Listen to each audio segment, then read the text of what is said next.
मैं हूं विनोद ओझा और आज आपको हम बताएंगे कि प्रवासी मजदूरों को अपने घर या अपने राज्य भेजने के लिए राज्य सरकार या केंद्र सरकार द्वारा क्या व्यवस्था की गई है और क्या ऐसी मजबूरी है कि प्रवासी मजदूर अपने जगह से निकलकर रास्ते पर आ रहे हैं, अपने घर जाने की कोशिश कर रहे हैं। इसके पहले कि हम प्रवासी मजदूरों के समस्याओं पर चर्चा करें, आइए पहले हम ये जानते हैं कि प्रवासी मजदूरों को एक राज्य से दूसरे राज्य में जाने के लिए क्या करना पड़ता है और उसके लिए क्या सरकार द्वारा व्यवस्था की गई है। अगर आपको महाराष्ट्र से बिहार में जाना है तो महाराष्ट्र में पहले आपको रजिस्ट्रेशन कराना होता है, आपको अपना पूरा डिटेल्स महाराष्ट्र सरकार को देना होता है। फिर महाराष्ट्र सरकार मेडिकल कराने के बाद जो सरकार द्वारा व्यवस्था किया गया है उस साधन से आपको बिहार पहुंचाया जाता है। बिहार पहुंचने के बाद आपको फिर से मेडिकल जांच के द्वारा गुजरना पड़ता है और वहां पे क्वारंटाइन करने के बाद आपको अपने जो भी जिला के रहने वाले हैं, जिस गांव के रहने वाले हैं, उस गांव में पहुंचाया जाता है। अब आते हैं प्रवासी मजदूरों के असली समस्या पर। जैसा कि आप लोग जानते हैं कि पुणे और मुंबई जैसे बड़े शहरों में लाखों की संख्या में प्रवासी मजदूर रहते हैं, जबकि एक ट्रेन से जब भेजा जाता है प्रवासी मजदूरों की कि उसकी अधिकतम सीमा होती है 1200। अब 1200 की संख्या में कितनी ट्रेनें कितनी बार जाएंगी ये किसी को पता नहीं है। मजदूरों को भेजने के लिए सरकार द्वारा कोई समय सीमा निर्धारित नहीं की गई है। अब सवाल उठता है कि प्रवासी मजदूर जो लोग भी अपना डिटेल्स देते हैं सरकार को, कुछ लोग मेल आईडी पे भेजते हैं, कुछ लोग हार्ड कॉपी पे लिख करके देते हैं, लेकिन जो लोग भी अपना डाटा सरकार को देते हैं उनको कुछ भी रिटर्न नहीं आता है कि सरकार द्वारा प्रवासी मजदूरों का डाटा मिला है या नहीं मिला है।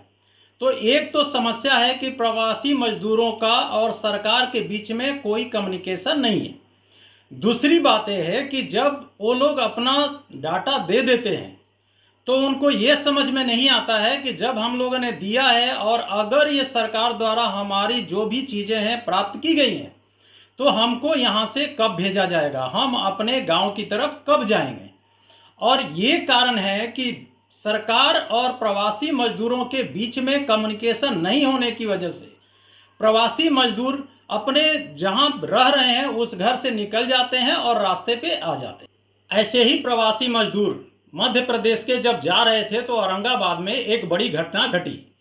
उसके अलावा भी प्रवासी मजदूरों को देखभाल करने वाला कोई भी रास्ते में नहीं है और उन लोगों को तरह तरह के समस्याओं का सामना करना पड़ता है। इसी बीच पुणे से एक अच्छी खबर आई। पुणे के डिस्ट्रिक्ट कलेक्टर नवल किशोर राम ने एक आदेश पारित किया कि पुणे से जाने वाले सभी रास्तों पर चाहे किसी भी दिशा में प्रवासी मजदूर रास्ते पे चल रहे हो उनको रोका जाए, उनको एक अच्छी जगह पे रहने की व्यवस्था की जाए, उनको नाश्ते और खाने पीने की व्यवस्था की जाए और जिला के बड़े अधिकारियों द्वारा उनकी देखभाल की जाए।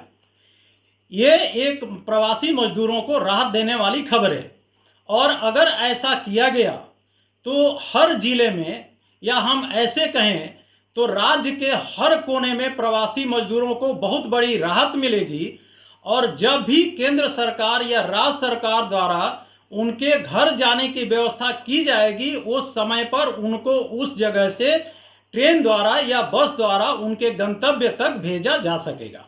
अब आइए बात करते हैं उन प्रवासी मजदूरों का जो ट्रेन द्वारा या तो अपने गांव चले गए हैं या अपने गांव या अपने राज्य की तरफ जा रहे हैं। आप लोगों ने देखा रहेगा कुछ दिनों से बड़े बड़े दावे किए जा रहे हैं कि जो ट्रेन का किराया प्रवासी मजदूरों का होगा वो सरकार द्वारा वहन किया जाएगा। अब सवाल ये उठता है कि जब सरकारों ने बोल दिया है कि ये ट्रेन का किराया केंद्र सरकार या राज्य सरकार देगी, फिर ये प्रवासी मजदूरों से कैसा वसूला जा रहा है। आज एक बहुत ही आश्चर्यजनक घटना घटी जब जालना से यूपी के उन्नाव की तरफ कुछ लोग जा रहे हैं और उन लोगों से 600 रुपया प्रति व्यक्ति टिकट का पैसा वसूला गया।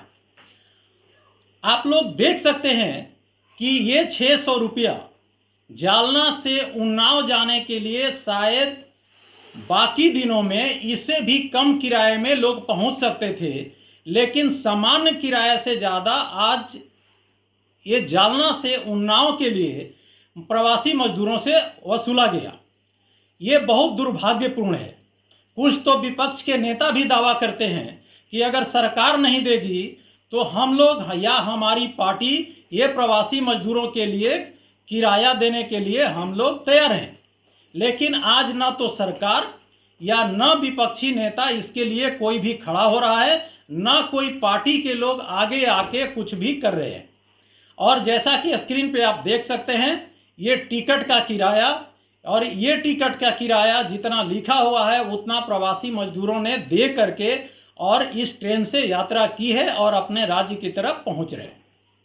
हम उम्मीद करते हैं कि राज्य सरकार और केंद्र सरकार प्रवासी मजदूरों के इन समस्याओं पर ध्यान देगी और उचित कदम उठाएगी, जिससे इस प्रवासी मजदूरों को अपने राज्य या अपने घर जाने में मदद मिल सके और उनको किसी भी तरीके की परेशानी न हो। ज़मीनी हकीकत से जुड़ी खबरें देखने के लिए आप देखते रहिए BMH न्यूज़। नमस्कार।